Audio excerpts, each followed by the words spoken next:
I just realised one of the really annoying things about these bloody videos is like when I don't make them, I find it very hard to start again. I think maybe I've got to keep it going more, because I just try to start this which I'm hopefully won't be starting again, so this will be the one I use, but I start doing it and then I just lapse out and I can't seem to keep it going. It's so frustrating that, I don't know, I just suddenly get scared that what I'm saying is stupid. That's just my crazy neurotic self coming in though.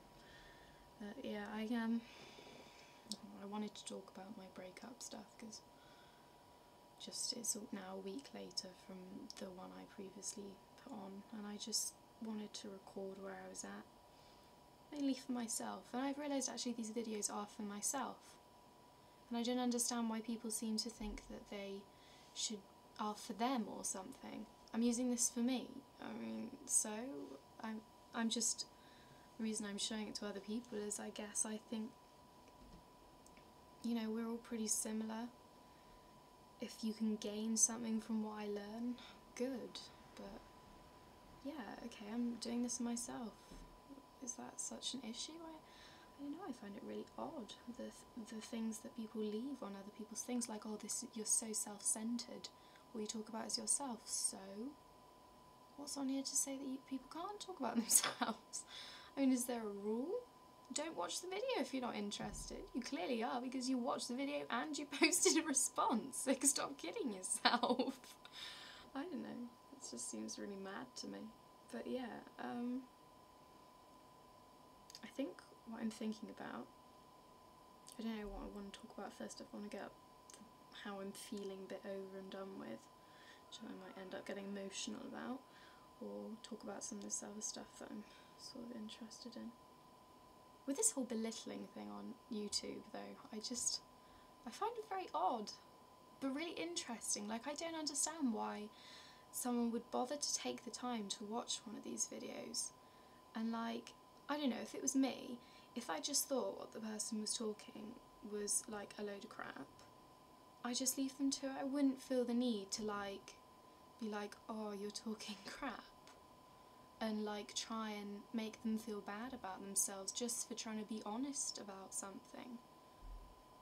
I mean, maybe if it was that I thought what I could say would help them, but just some of the comments people have left me have just been so unhelpful and just really sort of coarse, and I don't know, I actually find it quite interesting, because I think why did they actually bother to write that? What are they actually... Because I think, do they fear being actually honest about it? I don't know, like one person actually found me, you know, crying and really despairing after having been, you know, dumped funny. I don't know, maybe I was being funny, like maybe my hurt is funny to you, but I guess I'd like to understand that, because I don't know if I saw anyone, even someone I didn't know, in that much pain, I'd feel for them. I'm quite interested in how you find humour in that, I guess.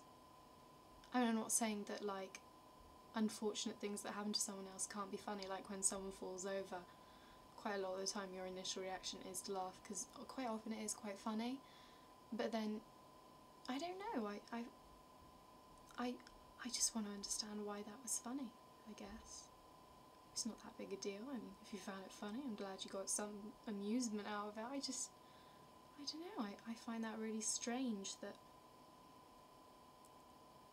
I don't know, I just didn't find it particularly amusing.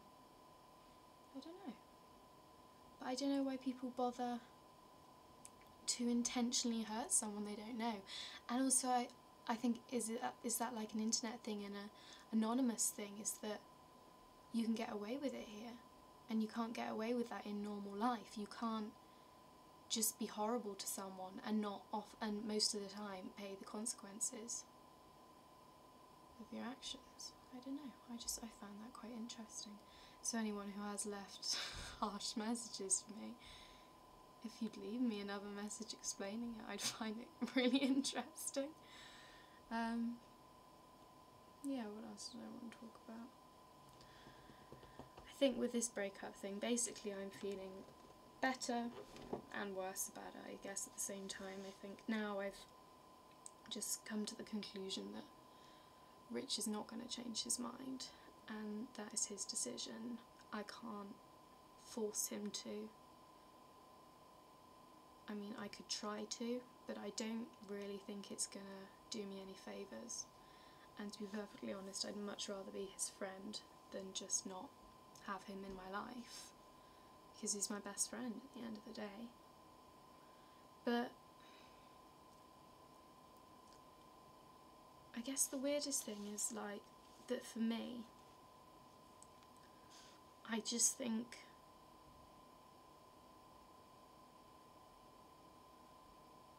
I don't know, I think in a lot of ways I just want to make up for all my failures in the relationship, and I feel at the moment I'm quite able to do that because I've really sorted out some stuff in my head, and I feel like I'd be a better person to be around now. At the same time, I do see lots of the faults in our relationship, and we are very young, and you know, maybe what we actually need right now is to see what else is out there and just to see where things go.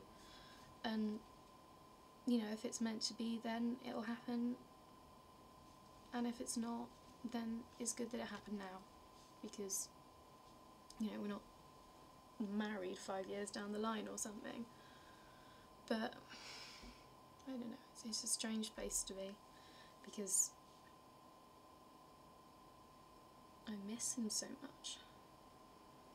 Really. It's hard not having someone who's so important to your life nearby and available to you, because you feel needy, and I don't know, it's just the strangest thing not being able to ring up about something I'm excited about, to like share it, because I don't want him to have to deal with it. Oh, it's just so weird.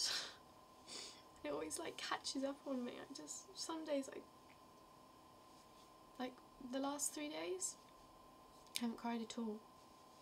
Today, I'm really tired because I went out last night with him, incidentally, which was strange, because I said, like, let's go out, but it's with, like, some other friends, obviously, but he just only came for, like, a really short time, and I kind of felt like, are you going to try and be my friend or not? But I don't know, we had a talk about it, and it's all okay, but at the same time, I know what he's like.